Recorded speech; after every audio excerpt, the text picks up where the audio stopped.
irmãs e irmãos que nos acompanham no grupo de reflexão bíblica São Jerônimo. Estamos hoje na 30ª semana do tempo comum e o evangelho para a nossa reflexão é tirado de São Lucas, capítulo 14, de 1 a 6. Mais uma vez, Jesus aparece fazendo refeição em casa de fariseus, como se narra também em Lucas 7 e Lucas 11.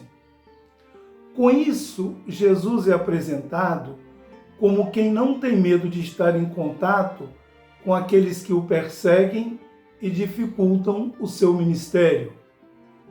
Ele não assume uma atitude defensiva e guerreira, e sim uma atitude de disposição para dialogar e expor claramente seu ponto de vista, embora saiba que haverá de encontrar corações fechados. Naquela época, era normal convidar alguém para comer em casa após o culto sinagogal com os alimentos preparados no dia anterior, como prescrevia a lei. O que se diz no versículo 7 dá a impressão de haver muita gente na casa do fariseu, a ponto de os convidados brigarem pelos primeiros lugares. Porém, o texto da liturgia de hoje chama atenção para a presença de um homem portador de hidropisia que estava diante de Jesus. A acumulação anormal de líquido no corpo daquele homem causava-lhe muita dor e muito incômodo. Nós podemos nos perguntar o que fazia aquele homem ali? Parecia uma presença destoante. O Evangelho diz que os fariseus observavam Jesus.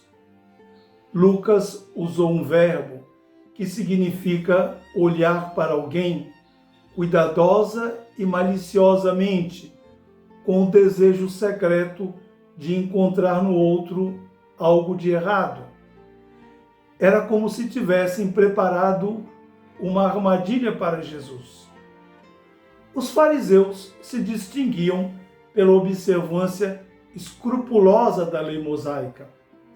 No caso, eles queriam saber como Jesus se comportaria em relação ao hidrópico. Seguiria a lei do repouso sabático e deixaria a cura para outro dia, ou recuperaria a saúde daquele homem na contramão da lei? Jesus interroga os mestres da lei e os fariseus com uma pergunta: a lei permite curar em dia de sábado ou não? Certamente eles sabiam o que responder, mas ficaram em silêncio. Jesus, então, cura aquele doente. O texto diz que Jesus tomou o homem pela mão, curou-o e despediu-o, dando a impressão de que o homem não era um convidado e entrou ali somente para ser curado. O imperativo da misericórdia levou Jesus a se fazer solidário com o homem que sofria tanto no plano físico quanto no plano socio-religioso, pois as doenças eram entendidas como castigo de Deus, o que levava as pessoas a serem excluídas da religião e, em alguns casos, também do convívio social. Ser curado significava ser reconciliado com Deus, estar em dia com Deus, que é o Senhor da vida e da saúde. Era também se reconciliar com a sociedade. O gesto solidário de Jesus acontece como transbordamento da misericórdia divina em favor da humanidade sofredora. Depois que o homem curado se retirou, sem dizer uma palavra, Jesus se deu ao trabalho de explicar seu modo de proceder em dia de sábado, sem com isso caminhar na contramão de Deus. Serviu-se de um argumento irrefutável. Se alguém de vós tem um filho ou um boi que caiu num poço, não o tira logo, mesmo em dia de sábado? Evidentemente, eles não têm como refutá-lo.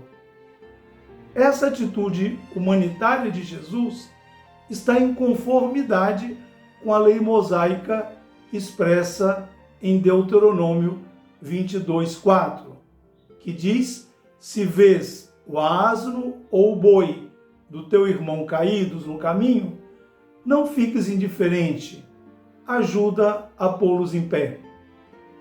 Jesus entende que a lei vale também para os seres humanos em qualquer tempo, em qualquer lugar, enquanto os escribas entendem que não valia para os dias de sábado, dia dedicado a Deus. Jesus se pautava pela lei suprema da vida, pois tinha consciência de se tratar do bem mais precioso de Deus para seus filhos e suas filhas.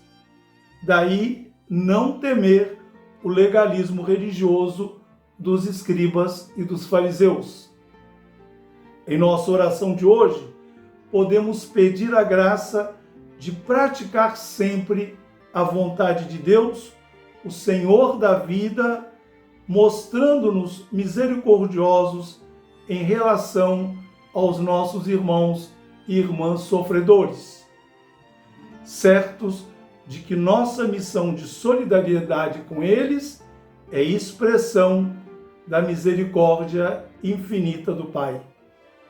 Nos passos do Mestre de Nazaré, distribuamos misericórdia a tantos irmãos e tantas irmãs carentes com quem nos defrontamos, certos de que a misericórdia corresponde ao supremo culto ao Deus da nossa fé.